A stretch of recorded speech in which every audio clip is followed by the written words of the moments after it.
SDM Sanjana Chaudhary अपने office में बैठी हुई फाइलें देख रही थी। तभी उनके पास उनकी कॉलेज की दोस्त मिताली का कॉल आता है। दरअसल 4 दिन बाद मिताली की शादी थी। वो बड़ी खुशी के साथ संजना को अपनी शादी में आने का इनविटेशन दे रही थी। संजना ने मुस्कुराते हुए हामी भर दी और उसकी शादी में आने का वादा कर दिया। 4 दिन बाद शादी का दिन आ गया। संजना चौधरी जाने के लिए तैयार हो गई। तभी उनके मन में ख्याल आया, हर रोज गाड़ी और सिक्योरिटी के साथ घूमती हूं, लेकिन आज क्यों ना जरा एक आम लड़की की तरह जाया जाए। कॉलेज की पुरानी यादें ताजा हो जाएंगी। यही सोचकर उन्होंने अपनी गाड़ी और सुरक्षा छोड़ दी। भाई की बुलेट बाइक पर बैठकर वो बिल्कुल साधारण लड़की की तरह अपनी दोस्त की शादी में जाने के लिए निकल पड़ी। जैसे ही एसडीएम संजना चौधरी हाईवे पर पहुंची, आगे पुलिस की बैरिकेडिंग लगी दिखाई दी। कुछ पुलिसकर्मी सड़क पर खड़े होकर वाहनों की जांच कर रहे थे। सबसे आगे दरोगा बच्चन राणा खड़ा था, वर्दी में और पूरी अकड़ के साथ। दरोगा बच्चन राणा का ट्रैक रिकॉर्ड बेहद खराब था। उसके खिलाफ कई बार रिश्वत लेने और फर्जी चालान काटने की शिकायतें दर्ज हो चुकी थी, लेकिन उसके ससुर एक बड़े जज थे। इसी वजह से उस पर कभी कोई कार्रवाई नहीं हो पाई।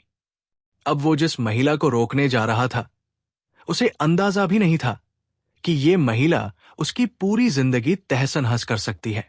एसडीएम संजना को करीब आता देख दरोगा बच्चन राणा ने हाथ उठाकर इशारे से रुकने को कहा। उसकी आवाज में रोब था, अरे ओ लड़की। बाइक साइड में लगा। संजना ने बिना किसी झिझक के बाइक साइड में खड़ी कर दी। दरोगा ने सख्त लहजे में पूछा, कहां जा रही हो? संजना ने शांत स्वर में जवाब दिया, आज मेरी एक दोस्त की शादी है, वही जा रही हूं। दरोगा बच्चन राणा ने उसे सिर से पांव तक घूरा और फिर बोला, अच्छा, तो मोहतरमा दावत खाने जा रही है, मगर हेलमेट कहां है? हेलमेट क्या तेरे पिताजी पहनाएंगे? और बाइक भी बड़ी तेज चला रही थी। तेरी खूबसूरती देख मेरा चालान काटने का मन तो नहीं कर रहा, लेकिन क्या करे? ड्यूटी तो ड्यूटी है, मजबूरी है, चालान करना ही पड़ेगा। ये कहते हुए उसने चालान बुक निकाल ली। संजना समझ गई कि चालान तो बस बहाना है, उसकी नीयत खराब है और मामला कुछ और है। उसने शांति से कहा, सर, मैंने कोई नियम नहीं तोड़ा है। यह सुनकर दरोगा सख्त लहजे में बोला, ओ मैडम, हमें कानून मत सिखा। पुलिस हम हैं, तुम नहीं। कायदे कानून हमें अच्छी तरह पता है। संजना बस चुपचाप उसे देखती रही। तभी बच्चन राणा ने गुस्से में ऊंची आवाज में कहा, तू ऐसे नहीं मानेगी, तुझे कानून सिखाना पड़ेगा। अगले ही पल दरोगा बच्चन राणा ने अचानक उनके गाल पर जोरदार थप्पड़ मार दिया और गुर्रा कर बोला, बहुत सवाल पूछती है, पुलिस जो कहे उसे चुपचाप सुनना चाहिए। संजना का सिर एक पल के लिए झटका खा गया, लेकिन उसने खुद को तुरंत संभाल लिया। उनकी आंखों में अब गुस्से की तेज लपटें साफ नजर आ रही थी। दरोगा बच्चन राणा ठहाका मारकर हंसा और अपने साथियों से बोला, अभी भी इसकी अकड़ बाकी है, लगता है इसे अच्छे से सबक सिखाना पड़ेगा। तभी एक सिपाही आगे बढ़ा और बोला, साहब, इसे थाने ले चलते हैं, वहीं इसकी सारी अकड़ निकाल देंगे। दरोगा ने हामी भरी, हां, थाने ले चलो, इसे वही समझ आएगा कि पुलिस से कैसे बात करनी चाहिए। इतना कहते ही एक सिपाही और दरोगा ने संजना का हाथ पकड़कर उसे खींचने की कोशिश की और बोले, चल, जीप में बैठ। संजना ने गुस्से से अपना हाथ झटक दिया और सख्त आवाज में बोली, ये सब करने की हिम्मत भी मत करना। उनकी आवाज में ऐसी दृढ़ता थी कि सिपाही एक पल के लिए सहम गया, लेकिन दरोगा बच्चन राणा का पारा और चढ़ गया। उसने सिपाहियों को आदेश दिया, इसका घमंड तोड़ो। सिपाही आगे बढ़ा और बेरमी से संजना के बाल पकड़कर उन्हें जबरदस्ती घसीटने लगा। दर्द से संजना कराह उठीं, लेकिन फिर भी उन्होंने अपनी असली पहचान छुपाए रखी। वो देखना चाहती थी कि ये लोग अपनी नीच हरकतों में कितनी हद तक जा सकते हैं। इसी बीच एक और सिपाही ने गुस्से में उनकी बाइक पर लात मारकर उसे नीचे गिरा दिया। वो बोला, बड़ी आई शरीफ बनने, अब तेरा खेल खत्म। संजना अब पूरी तरह समझ चुकी थी कि ये लोग पुलिस की वर्दी में छिपे हुए गुंडे हैं। दरोगा की आंखों में गुस्से की आग थी। वो गुस्से में बोला, बहुत देखी है तेरी जैसी पापा की परिया, दिन में 50 आती है तेरे जैसी। तू पुलिस से भिड़ेगी? अभी तेरी औकात दिखाता हूं। उसने अपने सिपाहियों को आदेश दिया, चलो रे, ले चलो इसे थाने, वहीं इसकी सारी नेतागिरी निकालेंगे। एसडीएम संजना चौधरी अब भी चुप थी। उन्होंने अब तक अपनी पहचान उजागर करने का कोई इरादा नहीं किया था। वो देखना चाहती थी कि प्रशासन किस हद तक गिर चुका है और ये लोग अत्याचार में कितनी दूर जा सकते हैं। दरोगा बच्चन राणा अब झुंझुला चुका था। उसके सामने एक ऐसी लड़की खड़ी थी जिसने थप्पड़ खाए, बाल खिंचवाए, हाथ पकड़कर घसीटी गई, लेकिन फिर भी उसने एक शब्द तक नहीं कहा। उसकी ये चुप्पी दरोगा के अहंकार को और भड़का रही थी।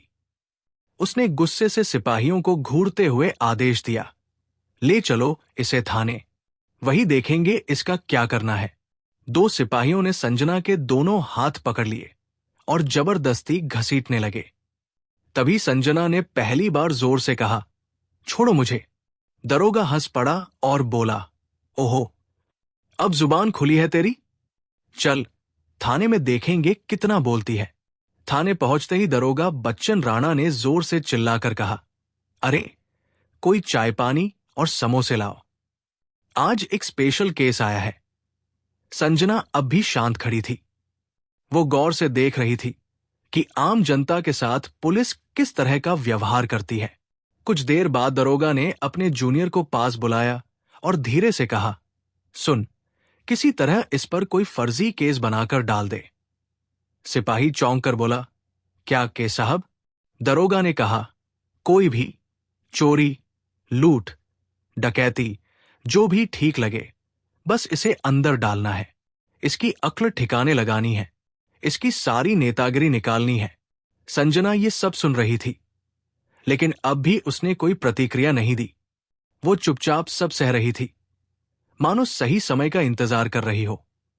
दरोगा बच्चन राणा अपनी टेबल पर बैठा कलम घुमाते हुए बोला, अपना नाम बता और घर का पता बता। संजना चुप रही। दरोगा ने फिर से पूछा, बहरी है क्या? सुनाई नहीं देता? नाम बता अपना। संजना अब भी शांत रही। गुस्से में दरोगा ने मेज पर जोर से हाथ मारा और चिल्लाया, नाम बता वरना अंजाम बुरा होगा। कुछ पल की खामोशी के बाद संजना ने धीमे स्वर में कहा, संजना। दरोगा ठाका मारकर हंसा, बहुत चालाक है तू, लेकिन यहां ज्यादा होशियारी मत दिखाना वरना भारी पड़ेगा। दरोगा ने एक सिपाही को इशारा किया और सिपाहियों ने जबरदस्त संजना को लॉकअप में डाल दिया। लॉकअप गंदा और बदबूदार था। भीतर पहले से ही एक महिला बैठी थी। संजना ने उससे पूछा, तुम्हें किस जुर्म में डाला है? महिला बोली, मुझे झूठे केस में फंसाया गया है। फिर उसने संजना से पूछा, और तुझे? संजना ने शांत स्वर में जवाब दिया, कुछ नहीं। अब वो और गहराई से सोच रही थी, अगर एक एसडीएम को बिना सबूत यूं ही अंदर किया जा सकता है तो आम जनता का क्या हाल होता होगा। बाहर दरोगा बच्चन राणा ने सिपाहियों से कहा, इस पर चोरी और ब्लैकमेलिंग का केस डाल दो।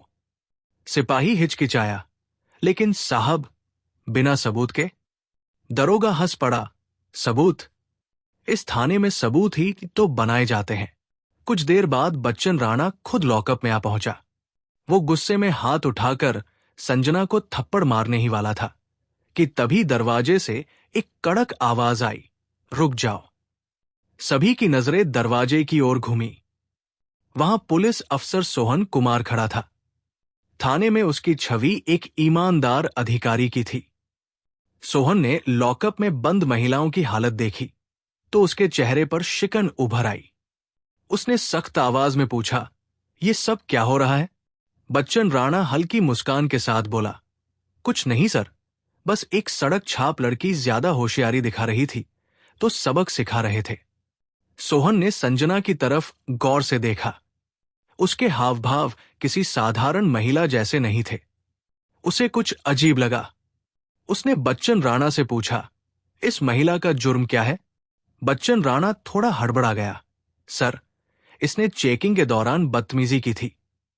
सोहन को उसकी बात पर विश्वास नहीं हुआ। उसने सीधे संजना की ओर देखा और शांत स्वर में पूछा, तुम्हारा नाम क्या है? संजना अब भी चुप रही। बच्चन राणा झुझुलाकर बोला, देखिए सर, ये तो अपना नाम तक नहीं बता रही है। सोहन समझ चुका था कि मामला गंभीर है। उसने आदेश दिया, ठीक है, इसे दूसरे लॉकअप में डालो। सोहन के आदेश पर सिपाही ने संजना को दूसरे लॉकअप में बंद कर दिया। ये कमरा पहले से भी ज्यादा अंधेरा, गंदा और बदबूदार था। अंदर दीवारों पर मोटी नमी जमी हुई थी। संजना ने चारों तरफ देखा। अब वो इस प्रशासन का असली चेहरा साफ देख पा रही थी। हर बीतते पल के साथ उनका यकीन और पक्का हो रहा था कि कानून अब सिर्फ कागजों पर रह गया है। असलियत में तो इसे रौंदा जा रहा है। इत्तेफाक से उसी दिन डीएम साहब हरीश माथुर पुलिस थानों का दौरा कर रहे थे। अचानक एक सिपाही घबराते हुए थाने के भीतर आया और बोला, साहब, बाहर एक बड़ी गाड़ी आई है। दरोगा बच्चन राणा चौंक कर बोला, गाड़ी? कौन आया है? सिपाही ने कहा, सर, गाड़ी सरकारी है। इतना सुनते ही पूरे थाने का माहौल बदल गया। तभी डीएम हरीश माथुर ने थाने में कदम रखा। उनकी आंखों में गुस्से की चमक थी। उन्होंने सीधा दरोगा बच्चन राणा की ओर देखा और कड़क आवाज में बोले, दरोगा साहब, यहां क्या हो रहा है? बच्चन राणा के पसीने छूट गए। वो अटकते हुए बोला, सर, साहब, कुछ नहीं, बस एक मामूली केस है। डीएम की नजर संजना पर पड़ी। उन्हें देखते ही वे चौंक गए और तुरंत बोले, अरे मैडम, आप यहां इस हाल में? डीएम साहब ने टेबल पर पड़ी संजना की फाइल उठाई और ध्यान से पढ़ी। फाइल में लिखा था 420 और ठगी का केस। डीएम की गूंजती आवाज थाने की दीवारों से टकराई। इस महिला पर 420 और ठगी का केस? सबूत क्या है तुम्हारे पास? बच्चन राणा पूरी तरह हड़बड़ा गया। उसके पास कोई जवाब नहीं था। डीएम साहब ने सख्त आदेश दिया, इन्हें तुरंत लॉकअप से बाहर निकालो। फिर उन्होंने बच्चन राणा की तरफ देखा और गुस्से में बोले, दरोगा साहब, आपको पता भी है ये महिला कौन है? ये जिले की नई नियुक्त हुई एसडीएम संजना चौधरी है। ये सुनते ही पूरे थाने में सन्नाटा छा गया। सभी पुलिसकर्मी हैरान खड़े रह गए। बच्चन राणा के हाथ पैर कांपने लगे। उसकी आंखों के सामने जैसे अंधेरा छा गया। जिसे वो फर्जी केस में फंसा रहा था, वही इस जिले की एसडीएम निकली। तभी एसडीएम संजना ने डीएम साहब से कहा, इस दरोगा ने मेरे ऊपर हाथ उठाया, मेरे साथ बदतमीजी की और मेरे ऊपर फर्जी केस डाल रहा था। और लॉकअप के अंदर जो महिला बंद है, वो बता रही थी कि उन पर भी इसने झूठा केस डाला है। डीएम की आंखें गुस्से से लाल हो गई।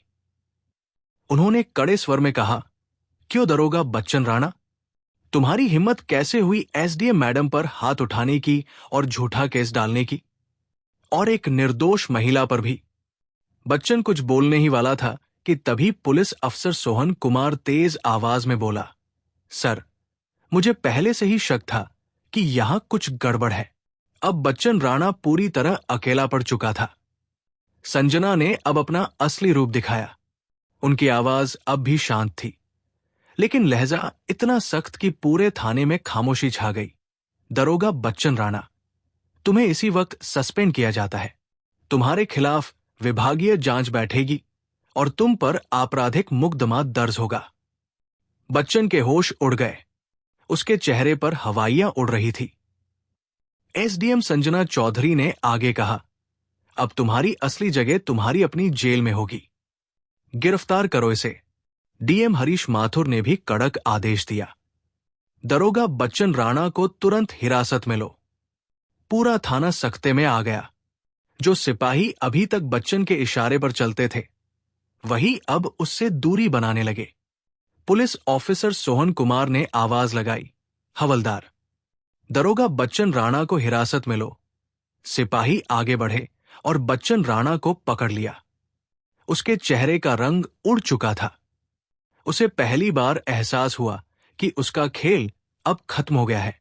लेकिन तभी उसने आखिरी दाव खेला।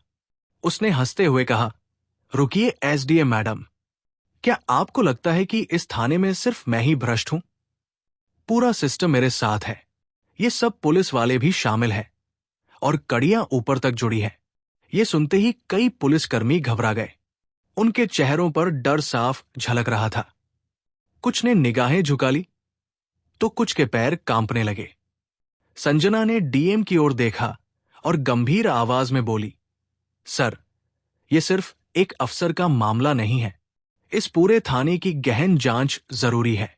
यहां कोई भी दूध का धुला नहीं है। डीएम हरीश माथुर ने तुरंत आदेश दिया, अभी एंटी करप्शन ब्यूरो को बुलाओ। पूरे थाने की जांच होगी।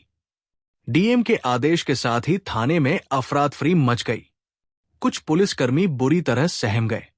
जैसे ही एसीबी की टीम पहुंची और पूछताछ शुरू हुई, कई के चेहरों का रंग उड़ गया। कुछ के हाथ कांप रहे थे तो कुछ की टांगे।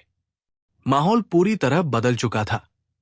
तभी एक हवलदार कांपते हुए आगे बढ़ा और हाथ जोड़कर बोला, मैडम, मुझे माफ कर दीजिए। मैं तो सिर्फ आदेशों का पालन कर रहा था। संजना ने सख्त नजरों से उसकी ओर देखा, लेकिन कुछ नहीं कहा।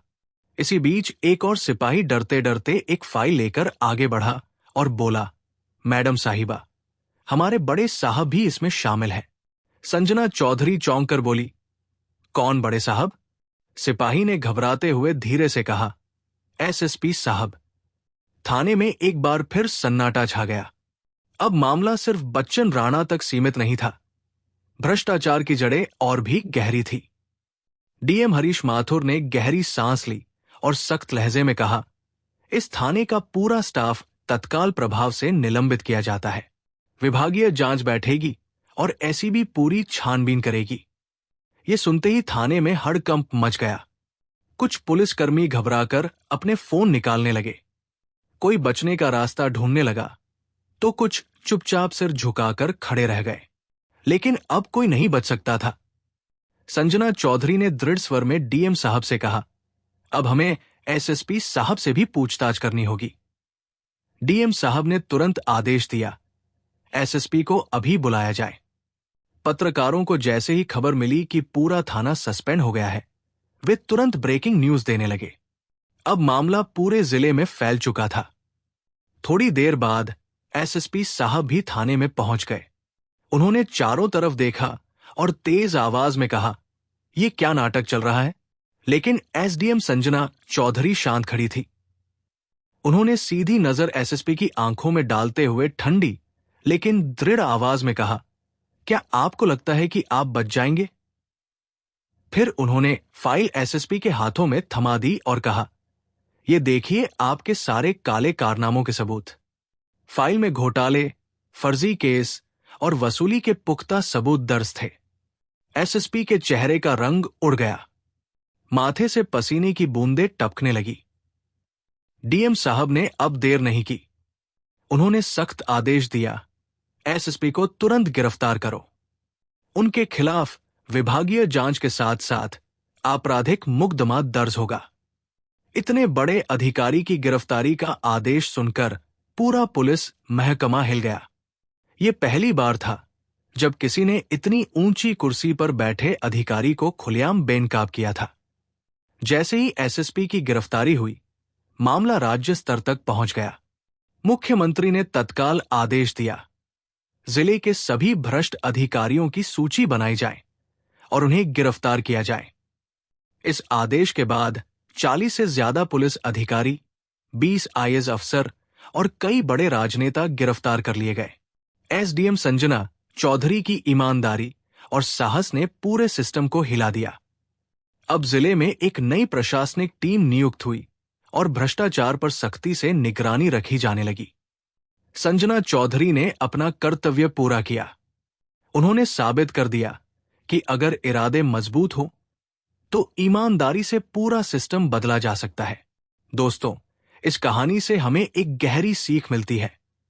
हिम्मत और ईमानदारी से बड़ी कोई ताकत नहीं होती। जब इंसान सच्चाई का रास्ता चुन लेता है तो बुराई चाहे कितनी भी ताकतवर क्यों ना हो, अंत में उसे झुकना ही पड़ता है। अगर आपको ये कहानी अच्छी लगी हो तो वीडियो को लाइक जरूर करें, अपने दोस्तों और परिवार के साथ शेयर करें ताकि ये संदेश और लोगों तक पहुंचे। और हां, चैनल को सब्सक्राइब करना ना भूलें ताकि आगे भी ऐसी दमदार कहानियां आप तक सबसे पहले पहुंचे। आपकी राय हमारे लिए बहुत कीमती है, इसलिए कमेंट में लिखकर जरूर बताइए कि ये कहानी आपको कैसी लगी। धन्यवाद।